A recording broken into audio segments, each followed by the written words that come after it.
Welcome back to Xylem learning. It's me JK. മക്കളെ, അടുത്ത മാസം നമ്മൾ ഓണപരീക്ഷയിൽ 3rd chapter laws of motion, ചലന നിയമങ്ങൾ എന്നുള്ള ചാപ്റ്ററിനകത്ത് ഈ ചോദ്യം നിങ്ങൾ തെറ്റിക്കും, ഉറപ്പാണ്. ഇതെല്ലാം ഇപ്പം നിങ്ങൾ ഈ തമ്പ് കണ്ട് അതുകൊണ്ടാണ് ഞാൻ പറയുന്നത് ഈ ചോദ്യം നിങ്ങൾക്ക് ചെയ്യാൻ പറ്റും. കഴിഞ്ഞ വർഷം ഓണപരീക്ഷയ്ക്ക് വന്ന 2 ചോദ്യങ്ങളാണ് നമ്മൾ ഇന്ന് ചെയ്യാൻ പോകുന്നത്. ഇങ്ങനെ ഒരു ചോദ്യം വന്ന് നിങ്ങൾ കൊണ്ട് ചെയ്യാൻ പറ്റും. ഇത് കാണുമ്പോഴേ ചില കുട്ടികൾക്ക് ദേഷ്യമായിരിക്കും. അത് കഴിഞ്ഞ വേറൊരു പ്രോബ്ലം. അപ്പൊ ഇങ്ങനെ ഈ രീതിയിലുള്ള 2 പ്രോബ്ലങ്ങളാണ് നമ്മൾ ചെയ്യാൻ പോകുന്നത്. അപ്പൊ തീർച്ചയായിട്ടും എല്ലാവരും മാക്സിമം കണ്ട് ശ്രദ്ധിക്കുക. അടുത്ത മാസം നടക്കാനിരിക്കുന്ന പരീക്ഷയിൽ നമ്മളെ 3rd ചാപ്റ്ററിൽ നിങ്ങൾ നിർബന്ധമായും അറിഞ്ഞിരിക്കേണ്ട, നിർബന്ധമായും പഠിച്ചിരിക്കേണ്ട ഒരു ചോദ്യമാണ് നമ്മൾ പഠിക്കുന്നത്. ഒരു ചോദ്യമല്ല, 2 ചോദ്യം പഠിക്കുന്നുണ്ട്. അപ്പൊ ചോദ്യം ശരിക്കും വായിക്കും. ഇംഗ്ലീഷ് മീഡിയം, മലയാളം മീഡിയം ഇവിടെ ഉണ്ട്, പേടിക്കേണ്ട, ആരും പേടിക്കേണ്ട. അപ്പൊ മാക്സിമം എല്ലാവരും കൂടെ ശ്രദ്ധിച്ചോളൂ. ഞാൻ നിങ്ങളെല്ലാവരും ആവാഹിച്ചെടുക്കാൻ, ഞാൻ പറയുന്ന വാക്കുകളിലേക്കും സ്ക്രീനിലേക്കും മാത്രമായിരിക്കട്ടെ നിങ്ങൾ ശ്രദ്ധ. നോക്കിക്കോളൂ. എന്താണ് ആദ്യത്തെ ചോദ്യം? കഴിഞ്ഞ വർഷം പരീക്ഷയ്ക്ക് വന്ന ചോദ്യമാണ്. ഘർഷണരഹിതമായ ഒരു പ്രതലത്തിൽ m കിലോഗ്രാം മാസുള്ള ഒരു വസ്തു വെച്ചിരിക്കുന്നത് ചിത്രീകരിക്കുന്നു. x ഗ്രേറ്റർ ദാൻ y എങ്കിൽ, കണ്ടില്ല, അതൊക്കെ കേൾക്കുമ്പോൾ തന്നെ ചില കുട്ടിയൊക്കെ ദേഷ്യം. x വലുതാണ് y-നേക്കാൾ, അപ്പൊ x ഗ്രേറ്റർ ദാൻ y. അപ്പൊ ഇങ്ങനെയാണ് ചിത്രം. m കിലോഗ്രാം മാസുള്ള ഒരു വസ്തുവാണ്. എന്നിട്ട് എന്ത് ചെയ്തു? ഈ ഭാഗം ഈസ്റ്റും ഈ ഭാഗം വെസ്റ്റ്, അതൊക്കെ നമുക്കറിയാം അല്ലെ. ഇങ്ങോട്ടൊരു x ന്യൂട്ടൺ ഫോഴ്സ് കൊടുത്തു, ഇങ്ങോട്ടോ y ന്യൂട്ടൺ ഫോഴ്സ് കൊടുത്തു. നമുക്കറിയാവുന്ന കോഡ് എന്താണ്? x greater than y. x വലുതാണ്, x വലുതാണ് ഏതിനേക്കാൾ? y-യേക്കാൾ.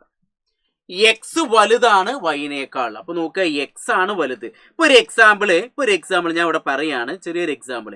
x 100 ന്യൂട്ടൺ ആണെന്ന് വിചാരിക്കുക. അപ്പൊ x വലുത്, x ഗ്രേറ്റർ ദാൻ y-നേക്കാൾ വലുതാണ്. അപ്പൊ y എന്ത് ചെയ്യും? ഒരു 50 ന്യൂട്ടൺ ആണെന്ന് വിചാരിക്കുക. സിമ്പിൾ ആയിട്ടുള്ള ഒരു എക്സാമ്പിൾ.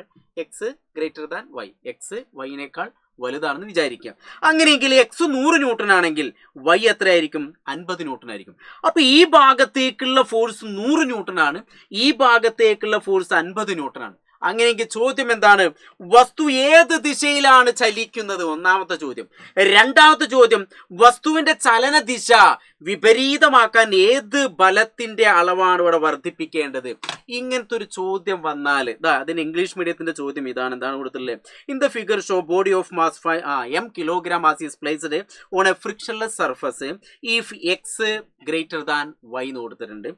എക്സിലേക്കുള്ള ഡയറക്ഷൻ ആണ്, y പ്രയോഗിക്കുന്ന ഫോഴ്സ് ഇങ്ങോട്ടാണ്.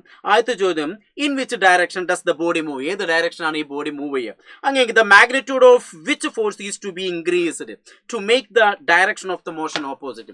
ഇങ്ങനത്തെ ഒരു ക്വസ്റ്റ്യൻ വന്നാൽ നമ്മൾ മനസ്സിലാക്കേണ്ട ഇവിടെ റിസൾട്ടന്റ് ഫോഴ്സ് അല്ലെ, ഇഫക്റ്റീവ് ഫോഴ്സ്, പരിണിത ബലം എന്നൊക്കെ പറയും. അതാണ് നിങ്ങൾ ആദ്യം മനസ്സിലാക്കേണ്ടത്. ഏതാ മനസ്സിലാക്കേണ്ടത്? പരിണിത ബലം. അപ്പൊ ആദ്യം അത് പഠിച്ചു കഴിഞ്ഞാലേ ഇത് ചെയ്യാൻ പറ്റുള്ളൂ.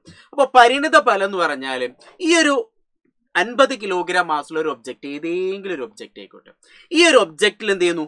ഒന്നിൽ കൂടുതൽ ബലങ്ങൾ പ്രയോഗിക്കുന്നു, ഒന്നിൽ കൂടുതൽ ഫോഴ്സ് അപ്ലൈ ചെയ്യുന്നു. അറ്റ് ദ സെയിം ടൈം, ഒരേ ടൈമിൽ തന്നെ ഒന്നിൽ കൂടുതൽ ബലം പ്രയോഗിക്കുന്നുണ്ടെങ്കിൽ അവിടെ ഉണ്ടാകുന്ന ആ ഒരു ബലത്തിനെയാണ് നമ്മൾ എന്താ പറയുക? പരിണിത ബലം അല്ലെങ്കിൽ ഇഫക്റ്റീവ് ഫോഴ്സ് എന്നൊക്കെ പറയാം. എന്താ പറയുക? പരിണിത ബലം അല്ലെങ്കിൽ സഫല ബലം എന്നൊക്കെ പറയും. അപ്പൊ ഇവിടുന്ന് ഒരു ഫോഴ്സും ഇവിടുന്ന് ഒരു ഫോഴ്സും, ഈ 50 കിലോഗ്രാം മാസുള്ള ഒരു വസ്തുവിൽ ഒന്നിൽ കൂടുതൽ ബലം വന്നില്ലേ? ഇപ്പൊ ഒരു എക്സാമ്പിൾ, ഇവിടെയുള്ള ഫോഴ്സ് F1 ആണെങ്കിൽ ഇപ്പുറത്ത് കൊടുക്കുന്ന ഫോഴ്സ് F2 ആണ്. ഇപ്പൊ ഒരു എക്സാമ്പിൾ, F1 എന്ന് പറഞ്ഞാൽ 25 ന്യൂട്ടൺ ആണെന്ന് വിചാരിക്കുക. അങ്ങനെയെങ്കിൽ F2 നമുക്കിപ്പോ ഒരു എക്സാമ്പിൾ 25 ന്യൂട്ടൺ തന്നെയാണെന്ന് വിചാരിക്കുക. അപ്പൊ ഇങ്ങോട്ടൊരു 25 ന്യൂട്ടൺ ഫോഴ്സ് കൊടുത്തു, ഇവിടേക്ക് എന്ത് ചെയ്തു? അതിന്റെ ഓപ്പോസിറ്റ് ആയിട്ട് 25 ന്യൂട്ടൺ ഫോഴ്സ് കൊടുത്തു. അങ്ങനെയെങ്കിൽ ഇവിടുത്തെ റിസൾട്ടന്റ് ഫോഴ്സ് കാണാൻ പറഞ്ഞാൽ നമ്മൾ ഇക്വേഷൻ എന്ന് പറഞ്ഞാൽ, നമ്മുടെ ഇക്വേഷൻ എന്ന് പറഞ്ഞാൽ ഇതിന് ചെറിയ സിമ്പിൾ ആയിട്ടൊരു ഇക്വേഷൻ ഒക്കെ ഉണ്ട്. എന്താണ്? F ഈക്വൽ ടു, ഇത് റിസൾട്ടന്റ് ഫോഴ്സ്, പരിണിത ബലം എന്ന് പറഞ്ഞാൽ F equal to F1 plus F2. ഇതാണ് നമ്മുടെ ഇക്വേഷൻ. ഇതിൽ നിങ്ങൾ ശ്രദ്ധിക്കേണ്ട കാര്യം, F1 നിങ്ങൾ പോസിറ്റീവ് ആയിട്ട് എടുത്താൽ F2 നിങ്ങൾ എന്ത് ചെയ്യണം? നെഗറ്റീവ് ആയിട്ട് എടുക്കണം. F1 പോസിറ്റീവ് ആണെങ്കിൽ F2 നിങ്ങൾ എന്ത് ചെയ്തിട്ട് നെഗറ്റീവ്. എന്തിനാണ് നെഗറ്റീവ് എടുക്കുന്നത്? അത് എതിർദിശയിലാണ്, ഓപ്പോസിറ്റ് ഡയറക്ഷൻ ആണെന്ന് മനസ്സിലാക്കാൻ വേണ്ടിയിട്ട്.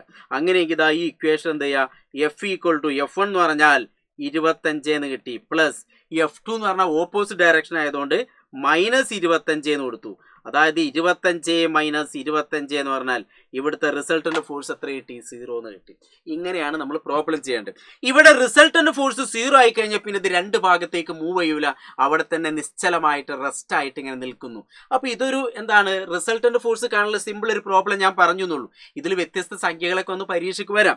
അപ്പൊ ഇനി ഞാൻ എന്ത് ചെയ്യാ, ഈ ചെറിയ കാര്യങ്ങൾക്ക് മനസ്സിലായ സ്ഥിതിക്ക് നമുക്ക് ഇനി ഇതൊന്ന് ചെയ്തു നോക്കാം. എന്താണ് ഇതാ ഇവിടെ റിസൾട്ടന്റ് ഫോഴ്സ് m കിലോഗ്രാം മാസുള്ള വസ്തുവില് ഈ എക്സിൽ എന്ത് ചെയ്യുന്നു? കൂടുതൽ ബലം പ്രയോഗിച്ചു, വൈയിൽ കുറഞ്ഞ ബലം പ്രയോഗിച്ചുള്ളൂ. അപ്പൊ ഈ സൈഡിലേക്കല്ല കൂടുതൽ ഫോഴ്സ് കൊടുത്തത്, അതുകൊണ്ട് ഇത് ഏത് ഡയറക്ഷനിലേ മൂവ് ചെയ്യുള്ളൂ? ഈസ്റ്റ്. ഇത് എങ്ങോട്ടാ മൂവ് ചെയ്യുന്നത്? ഈസ്റ്റിലേക്കാണ് മൂവ് ചെയ്യുന്നത്. എങ്ങോട്ടാണ് മൂവ് ചെയ്യുന്നത്? ഈസ്റ്റിലേക്ക്. കാരണം എന്താണ്? ഈ എക്സിന്റെ ഡയറക്ഷൻ ആരോ മാർക്ക് ഇങ്ങോട്ടാണ്, അതുകൊണ്ട് ഇത് ഈ ഡയറക്ഷനിലേക്കാണ് മൂവ് ചെയ്യുക. അങ്ങനെയെങ്കിൽ വസ്തുവിന്റെ ചലനദിശ വിപരീതമാക്കാൻ ഏത് ബലത്തിന്റെ അളവാണ് വർദ്ധിപ്പിക്കേണ്ടത്? ഏത് ബലത്തിന്റെ അളവ് വർദ്ധിപ്പിക്കണം? വൈന്റെ അളവ് എന്ത് ചെയ്യണം? വർദ്ധിപ്പിക്കണം. ടു ഇൻക്രീസ് വൈ അല്ലെ, വൈ ആണ് എന്ത് ചെയ്യേണ്ടത്? വർദ്ധിപ്പിക്കണം. അതായത് ഇപ്പൊ നിലവിൽ ചലിക്കുന്നത് ഈസ്റ്റിലേക്കാണെങ്കിൽ അത് ഓപ്പോസിറ്റ് ഡയറക്ഷൻ വെസ്റ്റിലേക്ക് മൂവ് ചെയ്യണമെങ്കിൽ ഇവിടുത്തെ വൈയുടെ അളവ് എന്ത് ചെയ്യണം? കൂട്ടാണ് വേണ്ടത്. ഇതാണ് നമ്മളെ ചോദ്യം. സിമ്പിൾ അല്ലേ? ഇത് കഴിഞ്ഞ പ്രാവശ്യത്തെ കുട്ടികൾ ഇതൊക്കെ തെറ്റിച്ചിരുന്നു, അതുകൊണ്ടാണ് നിങ്ങളും തെറ്റിക്കും. പക്ഷെ നിങ്ങൾ ഒരു പ്രാവശ്യം കേട്ടുകൊണ്ട് നിങ്ങൾ ഇനി ആരും ചെയ്യില്ല, തെറ്റിക്കൂല. അപ്പൊ അതിന്റെ ഇംഗ്ലീഷ് മീഡിയത്തിന്റെ ക്വസ്റ്റൻ അവിടെ ഉണ്ട്. എന്താ കൊടുത്തില്ല? In which the direction does the body move. അപ്പൊ നമ്മളോട് പറഞ്ഞിട്ടുള്ള പോയിന്റ് എന്താണ്? ഇത് അവിടെ കൊടുത്തിട്ടുണ്ട്. If X greater than Y, X greater than Y. അപ്പൊ എക്സ് ആണ് കൂടുതൽ, എക്സ് കൂടുതലാണ്, വൈ കുറവാണ്. അപ്പൊ സ്വാഭാവികമായിട്ട് ഇങ്ങോട്ടാണ് ഇത് മൂവ് ചെയ്യുക. അപ്പൊ ഏത് ഡയറക്ഷനിലേക്ക് മൂവ് ചെയ്യുന്നു? ഈസ്റ്റിലേക്ക് മൂവ് ചെയ്യുന്നു. അങ്ങനെയെങ്കിൽ രണ്ടാമത്തെ ചോദ്യം എന്താണ്? The magnitude of which force is to be increased to make the direction of motion of opposite. Opposite ഡയറക്ഷനിലേക്ക് ഇത് മൂവ് ചെയ്യാൻ എന്ത് ചെയ്യണം? അപ്പൊ എന്ത് ചെയ്യണം? Increase the magnitude of y. Increase the magnitude of y എന്ന് ഓർത്തേക്കുക. അതായത് വൈ എന്ത് ചെയ്യുക? ഇൻക്രീസ് ചെയ്യിക്കാന്ന് മാത്രം ഓർത്തേക്കുക. അത്രേ ഉള്ളൂ. സിമ്പിൾ അല്ലേ? ഇപ്പൊ മനസ്സിലായല്ലോ ഐഡിയ. അങ്ങനെയെങ്കിൽ അടുത്തൊരു ചോദ്യം നമുക്ക് നോക്കി വെക്കാം. അടുത്തൊരു ചോദ്യം, ഒരു വസ്തുവിൽ 200 ന്യൂട്ടൺ ബലം പ്രയോഗിച്ചു. അടുത്തൊരു വസ്തുവിൽ എന്താണ്? 200 ന്യൂട്ടൺ ബലം ഒരു ദിശയിലും 250 ന്യൂട്ടൺ ബലം എതിർ ദിശയിലും നൽകിയാൽ പരിണിത ബലം കണക്കാക്കുക. വസ്തു ചലിക്കുന്നത് ഏത് ദിശയിലായിരിക്കും? സിമ്പിൾ ചോദ്യമാണ്. ഇതാ നോക്കിക്കോളൂ. എന്താണ് ചോദ്യം? If a force 200 Newton applied on a body in one direction and another force 250 Newton in opposite direction, calculate the resultant force. If it move, what will be the direction of motion? അപ്പോൾ പരിണിത ബലം കണക്കാക്കും. ഇപ്പോൾ ഒരു example ഞാനിവിടെ എന്ത് ചെയ്യും? ഒരു ചിത്രം വരയ്ക്കാം. നിങ്ങൾക്ക് മനസ്സിലാവുന്ന രൂപത്തിൽ ചിത്രം വരയ്ക്കാം. ഒരു ഒബ്ജക്റ്റ് ആണെന്ന് വിചാരിക്കാം. അത് എത്രയൊന്നും നോക്കണ്ട. ഒരു ഭാഗത്തുനിന്നും അടുത്തൊരു ഭാഗത്തുനിന്നും ഫോഴ്സ് കൊടുക്കുന്നു. ഒരു ഭാഗത്തു നിന്നുള്ള ഫോഴ്സ് എത്രയാണ്? 200 ന്യൂട്ടൺ കൊടുത്തു. ഈ ഭാഗത്തു നിന്നുള്ള ഫോഴ്സ് എത്ര കൊടുത്തു? 250 ന്യൂട്ടൺ ഫോഴ്സ് കൊടുത്തു വിചാരിക്കാം. ചോദ്യത്തിൽ നമുക്ക് തന്നിട്ടുണ്ട് ഒരു ഡയറക്ഷനിൽ 200 ന്യൂട്ടണും ഓപ്പോസിറ്റ് ഡയറക്ഷനിൽ 250 ന്യൂട്ടണും കൊടുത്തു. അങ്ങനെ കാൽക്കുലേറ്റ് ദ റിസൾട്ടന്റ് ഫോഴ്സ്. പരിണിത ബലം കണക്കാക്കണം. പരിണിത ബലം കാണാനുള്ള ഇക്വേഷൻ എന്താണ്?